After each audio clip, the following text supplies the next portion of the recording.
welcome to Peace, Love, Liberty Radio, online at fppradio.com.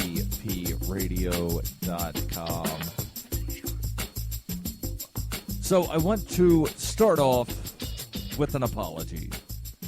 I apologize for not getting a show out on Friday. It was completely my fault. I had poor time management while I was at the New Hampshire Liberty Forum. Friday was the first real day of the forum. Technically, it kind of began Thursday night with some sort of entertainment at night for the people that arrived, but the first full day of events was Friday. And I had it planned out in my mind, anyway, to go get lunch around noon, come back from lunch, then record the podcast, and then go back to working at the table that I had, where I was able to share a table with Free Keen, and I was selling books, giving away newspapers. And, well, what happened was I went to a restaurant that accepts Bitcoin in Manchester, New Hampshire, where the New Hampshire Liberty Forum was only 2 blocks away from the hotel. So I walked with a friend of mine and some of her students.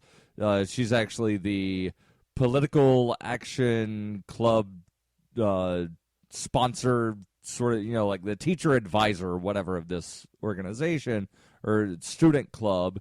And she was able to take some of the students to Liberty Forum. So I wound up having a good conversation with these high school kids who actually, they were asking questions, some of them about some of the ideas, because, not all of the kids were necessarily libertarian. And I don't think that the organization or the student club is necessarily a libertarian organization. It's more just a club to get kids interested in various things regarding politics. And my friend was telling me that the superintendent of the school was actually not excited at first about the proposal of some of the students going to the New Hampshire Liberty Forum, because somehow the superintendent got the idea that this was a Republican event. And she had to say, well, no. This is not a Republican event. There, of course, there will be some Republicans there. There will also be some Democrats there, and there will be some libertarians that are members of the Libertarian Party. And there are going to be people there that don't participate in electoral politics at all. So she was able to take the students, and we went to lunch. And lunch took a lot longer than expected. I'm not necessarily going to say that the service was poor. It was just very slow. And I did go back to this restaurant a couple days later, went Sunday morning I wasn't planning on eating breakfast, but my friends that I went with, they were eating breakfast. I had a maple bacon milkshake. Service was excellent. Paid with Bitcoin both times. So, in all, it's a good restaurant, but, I mentioned that only because, the restaurant took up a lot more time than I had planned to be away from the booth. So I had to get back to the booth because Ian Freeman, who was helping me run the booth, he had other things that he had to do. He had a presentation that he had to go make. So, didn't want to leave the booth unmanned while people are walking around. So, completely on me. And, of course, I could have recorded something at like 10 o'clock at night when I finally had a chance to do something.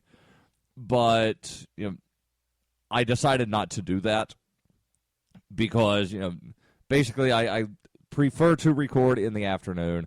Plus, I really had other things to do that late at night. I had to write the newscast for the next morning, and I wanted to try to go to bed early. Of course, I wound up staying up talking to people until about midnight, and I feel very sleep deprived right now. And it kind of works out that I do feel sleep deprived right now because a lot of people feel sleep deprived right now because this is the first Monday after daylight shifting time. And yes, I said shifting, not saving, because technically you are not saving anything. You are not saving this hour of daylight and then you get to, bring it back and pull it out of the daylight bank in November when the clocks go back to, quote unquote normal. But is it really normal time? Because we've got this daylight saving thing going on for 8 months out of the year. And there are a lot of good reasons why we should get rid of daylight saving time. And I've got a short article here from Gizmodo, and then I've got a longer story from the New York Daily News about what some experts think about daylight shifting time. So the article here from Gizmodo says, you're up an hour early, your body hates you for it, and even a gallon of coffee can't get your day on track. Daylight saving sucks. But you know the worst part? It doesn't have to be like this. Daylight saving isn't as old as you may think. First suggested by Benjamin Franklin in 1784, it was at that time shot down by many very sensible people as being pointless. And before I continue, I want to point out that Ben Franklin admitted later that his proposal for daylight saving time was actually a joke. Then, the article continues, in the First World War, it was introduced first by the Germans to save coal during wartime. Somehow, in that age of austerity, the concept soon caught on and everyone started doing it. Sadly, nobody's really thought to change it back, except Arizona, and it hasn't fallen off the face of the planet as a result. But oddly, some people still support the use of daylight saving. They say it saves energy, promotes a healthy lifestyle, and reduces traffic accidents. So, let's bust the myths right now and make it clear that daylight saving needs to go.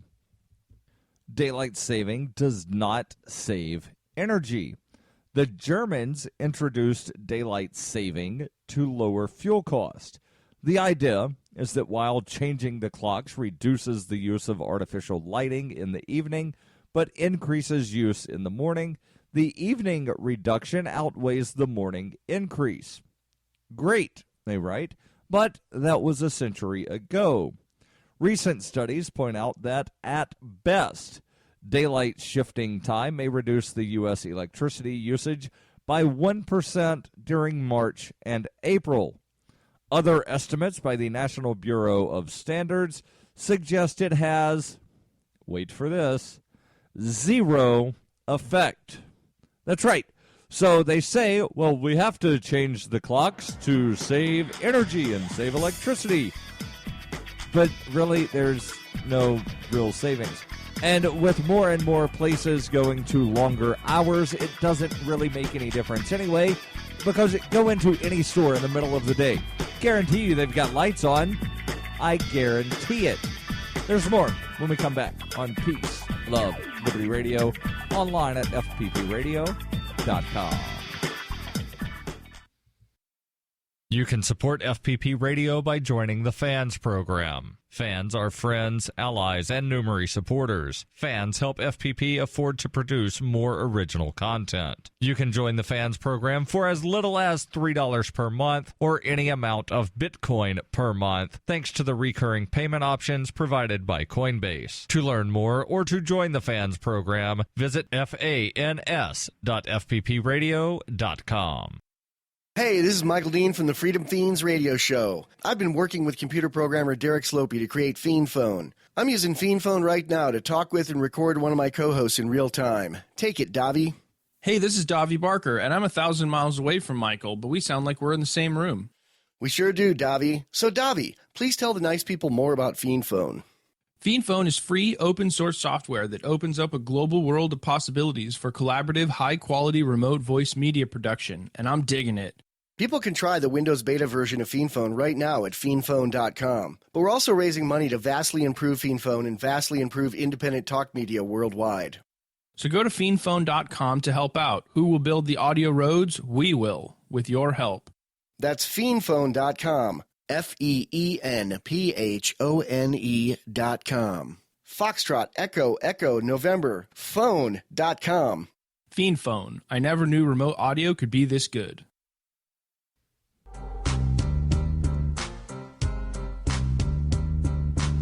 Welcome back to Peace, Love, Liberty Radio. Online at fppradio.com. So what else does daylight saving not do? It does not make us healthier.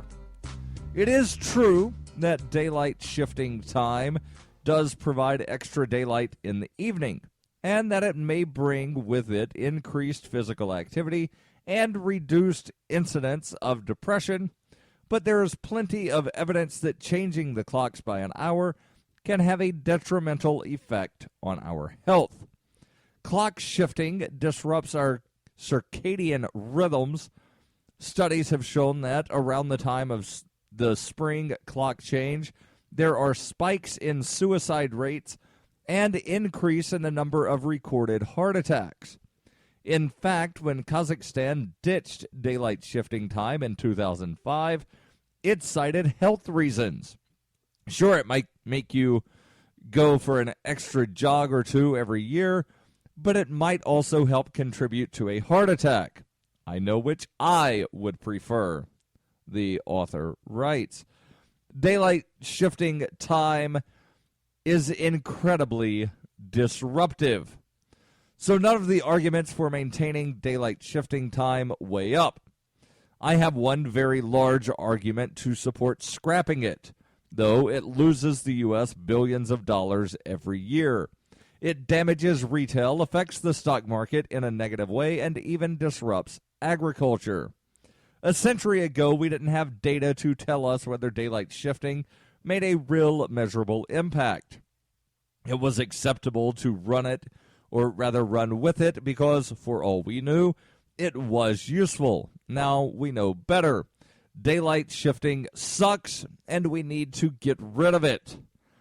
There's one more thing from the article here in Gizmodo that I did not mention, and that is because I have a longer article from the New York Daily News about this, that daylight shifting, the claim is that shifting the clocks by 1 hour reduces accidents.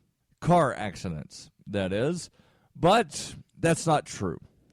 The article from the New York Daily News says, much like drunken drivers plague our roads on Super Bowl Sunday, drowsy drivers could be deadly during the year's first daylight shifting commute on Monday morning.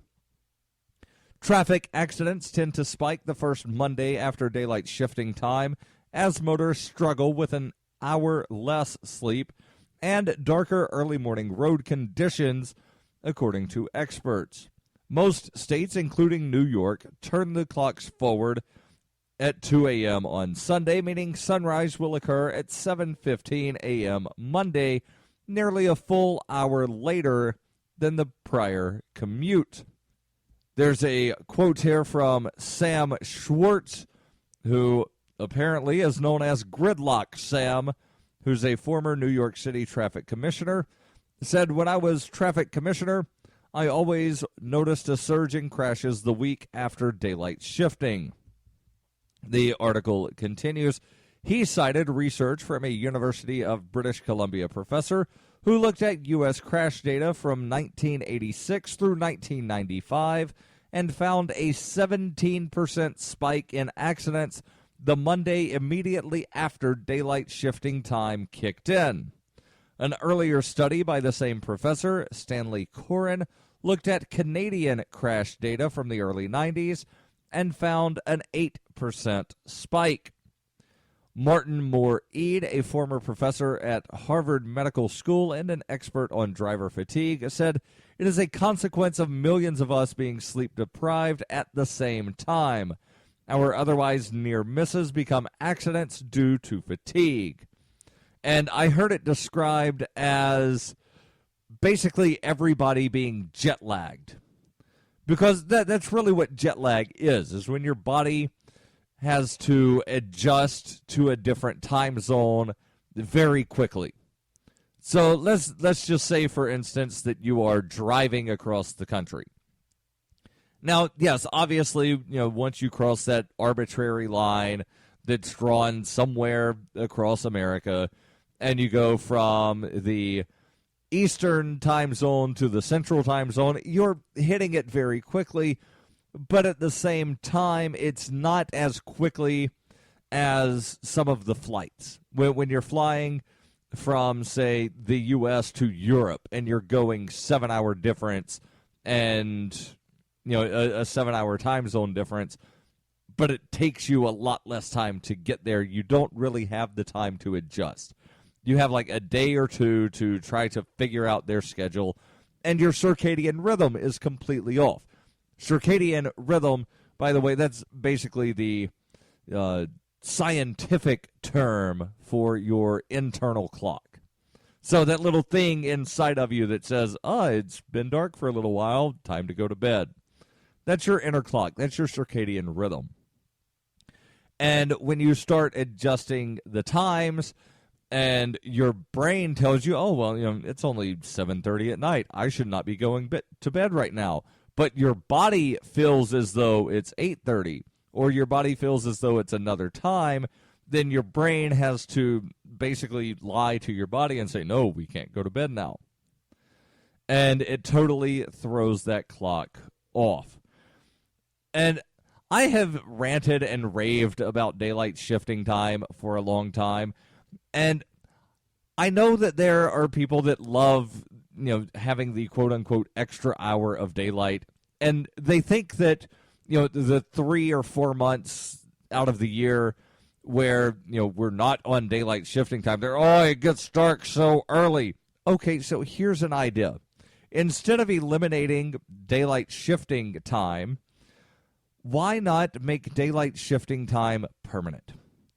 That way, you're not, changing the clocks for 4 months out of the year to go back to what is called standard time. You're keeping the shifting time. So just, make shifting time standard time. But, I don't know if the people that make the laws that dictate those things would actually wind up doing so, because, we've still got to preserve daylight to defeat the Nazis and the Germans before them. And yes, I know that the Nazis were Germans, but during World War II, the people in Germany were not referred to as Nazis, but during World War II they were, even though it was still Germany.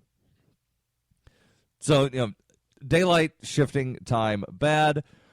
Let's get rid of it once and for all. And something else that I would like to get rid of once and for all is lying politicians. But I don't know if we will ever be able to do that.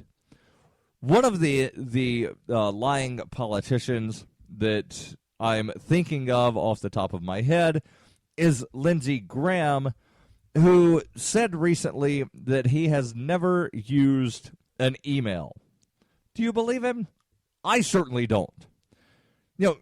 I'm guessing there is a good chance that he has never used an email, but why would he say such a thing? Why would he come out and make a public statement saying, I've never used email? Well, it's because of the investigation into Hillary Clinton's emails. Another lying politician. We'll discuss Lindsey and Hillary when we come back on Peace, Love, Liberty Radio, online at fppradio.com.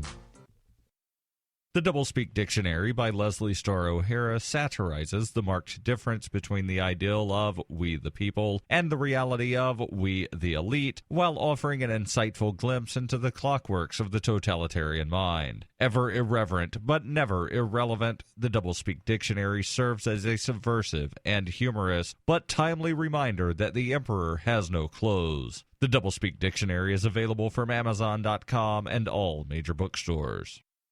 ExpressCoin is the best choice for buying Bitcoin, Litecoin, Dogecoin, and more. ExpressCoin prides themselves on their customer service, so much so that the back end on the website should allow them to be even more focused on your needs. Get your cryptocurrencies with money order, check, wire transfer, or cash deposit. Get started at expresscoin.fppradio.com. That's expresscoin.fppradio.com. You can support FPP Radio by shopping online. Whether you're looking for t-shirts, precious metals, bitcoins, or books, you'll find that and more at shop.fppradio.com. There's an Amazon shopping iframe built into the website, or you can shop directly from FPP with Bitcoin in the Bitcoin store. Every purchase you make from one of my affiliates at shop.fppradio.com helps fund FPP Radio. That's shop.fppradio.com.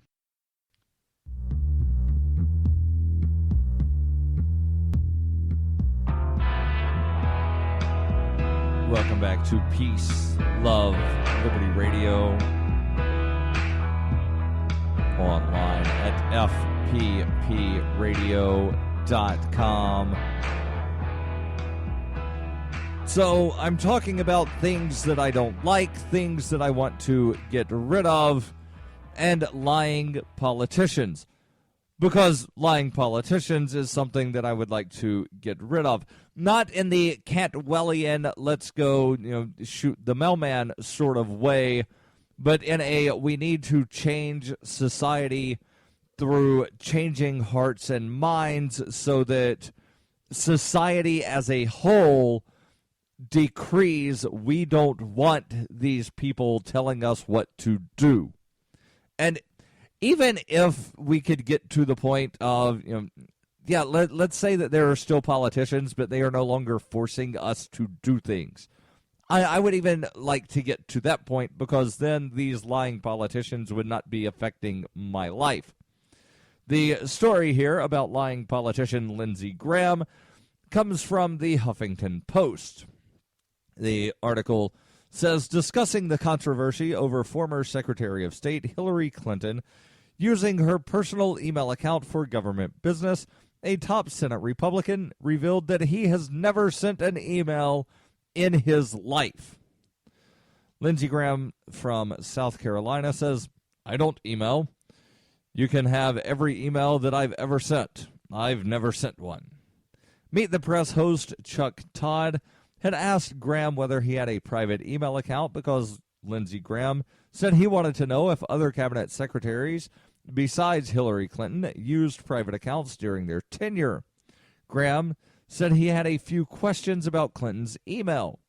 Did she communicate on behalf of Clinton Foundation as Secretary of State? Graham said.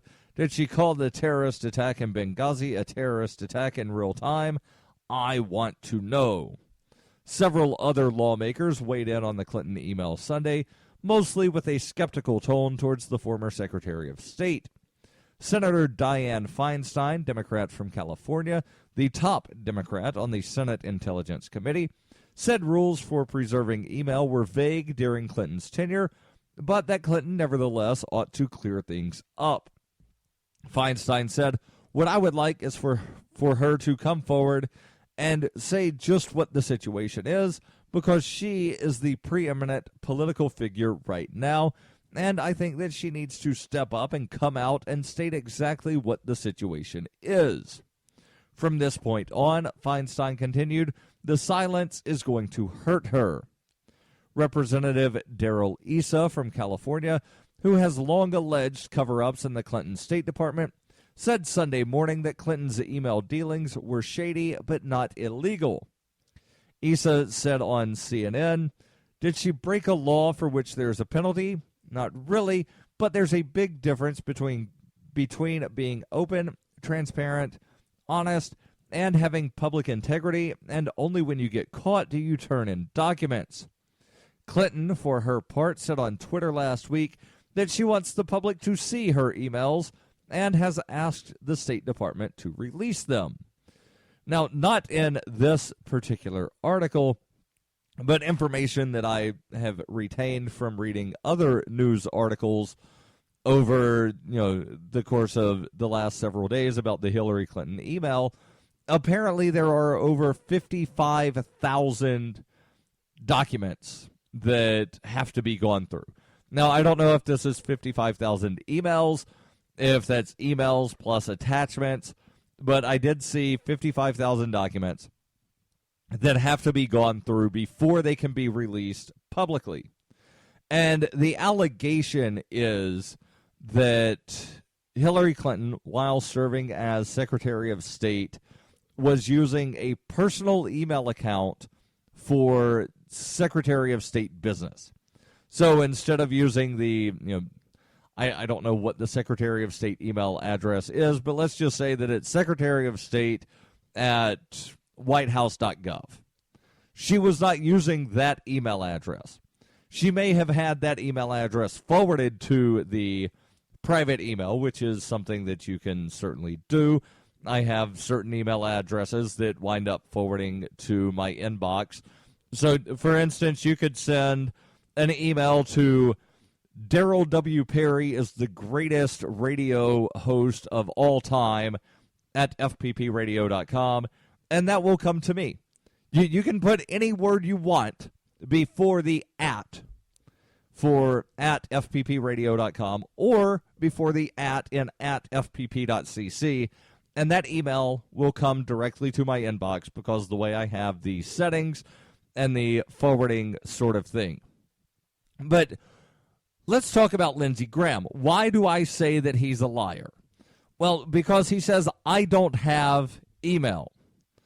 And that is an absolute lie, because you can go to the Lindsey Graham page, the website that has been set up by the U.S. Senate for Lindsey Graham, and you can email Lindsey Graham. And I'm looking at the page right now. It does not say that, note, this does not go to Lindsey Graham. It says at the very top, email Senator Graham. So, Senator, what is it? Either I can send you an email or I can't. If you're saying that you don't email, you don't have an email, and that you have no emails to release publicly, then you, sir, are a liar. And in the words of Michael Dean, you're a liar and your feet stink. Because I think I got that correct. That's one of the things that Michael Dean always says in the Freedom Fiends about Barack Obama is he's a liar and his feet stink. And I think there's something else that he throws in there, but I don't remember exactly what it is. But it doesn't really make any difference. Lindsey Graham is a liar. Hillary Clinton is a liar. I would dare say that everyone currently occupying any position within the U.S. Congress and the executive branch and the judicial branch of the federal government is a liar. Now, how do you define liar? Because that's another question, right? Like, how do you define liar? Because technically, I'm a liar. I don't do it all the time, but I have spoken untruths. And, is a lie something that is just simply untrue? Do you have to know that it is untrue in order for it to be a lie? What if someone relays information to you that is untrue? You repeat that as untrue, or rather you repeat that as being true because you don't know that it is untrue. Have you really told a lie? And if you do, let's just say that, that's not a lie, but making a statement that you know to be a lie is what qualifies someone as having told a lie. If you tell one lie in your life, are you always a liar? Because, that applies to other things, right? So if you commit adultery, then you are branded an adulterer. Doesn't matter if it only happens one time, you are forever branded as an adulterer. Same thing with lying. If you tell a lie one time, are you forever branded a liar? And if so, then yes, I can honestly say that Lindsey Graham and Hillary Clinton are liars. Don't forget the Ask Me Anything every Wednesday. Send those emails ama@fppradio.com. Online in the meantime at fppradio.com.